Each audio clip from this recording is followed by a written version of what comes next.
সত্যি বলতে পাঙ্গাস মাছটা যদি আপনারা এভাবে রান্না করেন তাহলে এটা খেতে কোনোদিনই অরুচি আসবে না। তো একটা পাত্রে আমি 2টা পাঙ্গাস মাছের চাক নিয়ে এতে 3টা রসুনের আস্ত কোয়া, 4 থেকে 5টা পেঁয়াজ কুচি দিয়ে নিলাম। আর সেই সাথে দিয়ে নিচ্ছি 3 থেকে 4টা কাঁচামরিচ কুচি, দিয়ে দিচ্ছি তেজপাতা, আর দিচ্ছি স্বাদ মতো লবণ। সেই সাথে দিয়ে নিচ্ছি সামান্য একটু মরিচের গুঁড়া, সামান্য একটু গরম মশলার গুঁড়া, আর দিচ্ছি ধনিয়ার গুঁড়া। এবার এতে পরিমাণ মতো সয়াবিন তেল দিয়ে এগুলোকে মাখিয়ে নিতে হবে। চাইলে আপনারা এটাকে হাত দিয়েও মাখাতে পারেন, তাহলে আরো বেশি মজার হবে।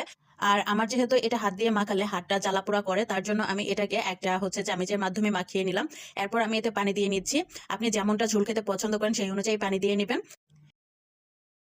মোট এই মাছটাকে আমি রান্না করেছি প্রায় 12 থেকে 14 মিনিটের মতো। আর এই হচ্ছে আমার পাঙ্গাস মাছ রান্নার ফাইনাল লুক। দেখতেই পাচ্ছেন আপনারা, এটা দেখতে অনেকটাই লোভনীয় হয়েছে। আপনারা দেখে বুঝতেই পারছেন এটা খেতে কতটা টেস্টি ও ইয়ামি হয়েছে। তো বাসায় অন্তত একবার হলো এই সেম প্রসেসে আপনারা ট্রাই করবেন, খেতে আলহামদুলিল্লাহ অনেক বেশি মজা হয়। তো ভিডিওটি ভালো লাগলে চ্যানেলটি সাবস্ক্রাইব করার জন্য অনুরোধ রইল।